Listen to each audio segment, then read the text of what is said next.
Hello and welcome to the very first video of the Plus AV betting channel. I've created this channel because I thought there might be some interest out there in getting some easy to follow and easy to play betting recommendations.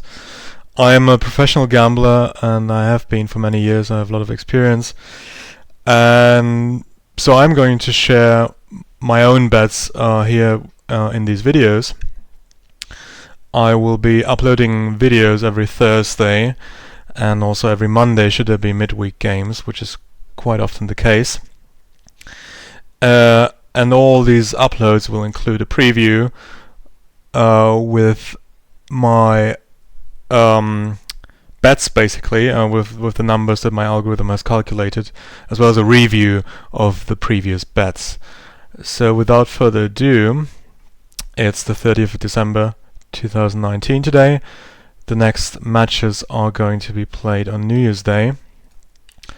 And let's go into the preview. This is the Premier League on New Year's Day. I think Liverpool against Sheffield will be played on the 2nd of January. You can see all the fixtures here, and then you can see the expected goals that I expect for these games. So how these numbers are calculated is a bit of a longer story, but I've created my own algorithm which has served me well over the years.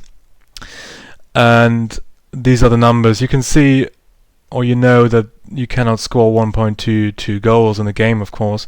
So this is the average expected number. If these two sides were to play 100 times, a million times, an infinite amount of times, this is how many goals they would score on average. Then we have the total here, the total number of goals, which is just these two added together. And then I also have the over and under 2.5 prices, the fair prices, which are derived from these numbers here. So everything, the match odds, the over-under odds, are derived from these two figures here.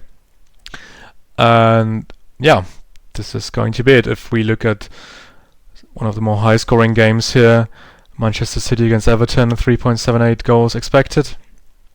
And you can see the over is quite low for that reason.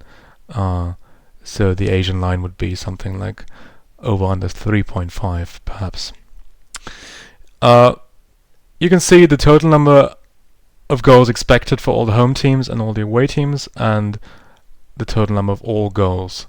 So 10 games, almost 3 goals a match. Let's move over to the Championship. We've got a full match day as well, round 26. West Brom against Leeds is probably the pick of the day here. We have, is it first against second or second against first? Not sure, but they are both on 52 points. What is very interesting though is the number for West Brom here and the expected goals number for Leeds. You can see there's a big gap here. That just goes to show that it's not enough to just look at the table position, which is what a lot of recreational gamblers do, and then conclude that these teams must be equal in strength. That's definitely not the case. I mean, the market disagrees. I think West Brom about 3 to win, which is 2 to 1 in fractional odds at the moment. But my own ratings are even more apart. Leeds are massive favourites here, and this is after home advantage, obviously. Leeds are much the better side, and how can they be when they're both basically on course for promotion? Well, the thing is that we have to look at the performances and not the results, and this is exactly what my algorithm does. And to cut a long story short, West Brom have massively overachieved in relation to their performances.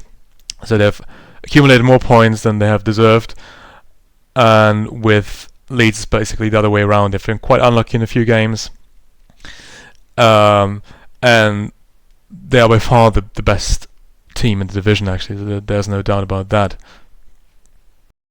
And this is quite an important lesson, really. I mean, advanced metrics such as expected goals have become mainstream now. They're being mentioned on on the TV, but a lot of people still don't understand them and think they're ruining the game for some reason, turning football into sort of the NFL, which is totally not the case. I mean, I as a bettor have been using shots data, shots on target for many years. So expected goals is just another one, just a more refined version of that. And expected goals in itself is just a reflection of the actual performances. I mean, you can use many other numbers. You can use corners and possession, all these things, to form a picture of the actual performance on the pitch. And this is what we can see here. These two teams are not on the same level, and Leeds are quite far ahead of West Brom. Doesn't mean they're going to win, of course, and they might lose this one. But on average, I expect Leeds to be quite a lot better. Actually, quite almost exactly one goal better than West Brom in this case. And yeah, that's the Championship. Let's move on to League One. 1 second, there it is. League 1, round 25. These are going to be the 3 leagues I'll be covering on this channel. I'm betting a lot more personally, but for the purpose of this channel, for the purpose of these videos, I'm going to keep it to these 3 leagues, which provide a lot of games. Obviously, we have 24 teams in each league, 20 in the Premier League. And also, it's quite a bit of work to prepare these presentations here. And I think the audience, you guys, these are the leagues you'll be interested in the most. So again, we have the fixtures here. We have the goal expectations. By the way, I mean I was just speaking about expected goals, which is something different than these here. So I didn't call it XG for this reason, because actually the term expected goals is a bit misleading. Expected goals is what happens pre-match. So these are the goal values, the goals I expect each team to score before the game happened.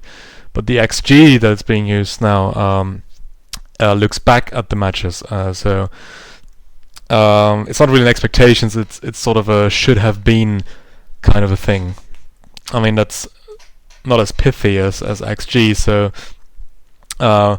maybe that's why XG is not a bad name after all. But just to clarify this, I will be providing you with these should have been numbers after the game in the review videos next week.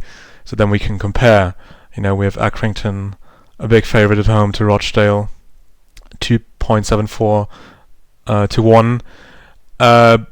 So we will see how this plays out. I mean, Accrington might win this one, 3-1, which is sort of about expected. But the actual performance numbers might be different, so we'll be looking at that as well. So these are just the raw numbers here, but how can we use them now? So this is when we segue into the recommended bets. All of these bets I have placed myself. All of them on the Asian handicap. All of them single bets. Personally, I use a betting agent/broker to place these bets, which give me access to a lot of different bookmakers at the same time. That's not so important for you at the moment, but the important thing is that all of these bets are going to be on the Asian handicap, and the reason I'm doing this is because they ensure playability and liquidity for everyone. They have the lowest margins, they have the highest limits, and you always want to be betting at top price. That's maybe the number one lesson for any bettor, really. I mean, if you bet at 2.08, but there's 2.10 available, then you're losing money. I mean, it might not sound a lot for one single bet, but trust me, that adds up. And so always shop around for the best price. So again, I have a slide for each league, starting with the Premier League. And let me just explain to you how to read this here. Column 1 is the home team, column 2 is the away team. Then we have the type of bet we're placing. So it's only going to be 4 different types here. On the home side, on the away side, under or over. So pretty simple. And then we have the line. And this might be a bit trickier for some of you who are not familiar with the Asian handicap betting. Let's just look at Brighton versus Chelsea here. We're betting on Brighton. The line is 0.5. This is a positive handicap. Sometimes you see them written with a plus sign. I left that out, so this is plus a half goal, which is the handicap start Brighton are getting. So it's equal basically to Brighton not to lose. They're starting with a half a goal head start, and if they draw or win, we win the bet. This is the market price at the moment. I recorded them earlier today. They might have changed a little bit, but they shouldn't be too different from what you see here. And this is the important bit. This is the true price, which, if you're ever going to place a bet, I mean, you have to have some idea of the true price in your head to compare it against the market. So we're only placing value bets here. So I have to compare my own price against the market, and here we can see this is quite a big value bet actually. My own price, my own true price is much, much lower, making this, on paper, a very good bet. We'll see how it pans out. Then we have an under bet here, so we're placing 2 bets on the same game, under 2.75 goals. Again, if you're not familiar with these quarter goals, I'm just going to suggest to do some Googling. There's a lot of explanations on the internet. I think that would take too much time to explain all of that now. Again, we have the market price and then my own price. Burnley Villa, we have 2 bets. Newcastle Leicester, you can see all these here. Liverpool Sheffield, I think just a few words about this one here. Sheffield are still being underrated massively by the market. We saw it in the Man City game. The line was similar, and okay, they lost 2-0, but 2-0 was not a reflection of the game. It was a 1-0, 2-1 at best, and Sheffield, there was not a 2-goal difference between the two sides, what I'm saying. The same against Liverpool. So this is actually might be one of the biggest value bets I've placed so far, so let's see how it goes. Over to the Championship and the West Brom Leeds game we were talking about earlier. I told you I'm convinced that Leeds are a much better side than West Brom, and this is why we're betting on them. And I also expect goals. My own, what was it, 3.7, my expectation, which is a whole goal above the market. And you can see the true price reflects that here. Pause the video here, take your time to read through the bets, and I'm going over to League One, and there's quite a few of them here as well. Here you can see a negative handicap. That means Burton minus half a goal, which is equal to Burton to win. They have to win this bet, basically. Okay, I think this is it for the first video here. Good luck if you follow any of the bets. I'll be back on Thursday with the review, and as well with the preview for the next weekend. Good luck.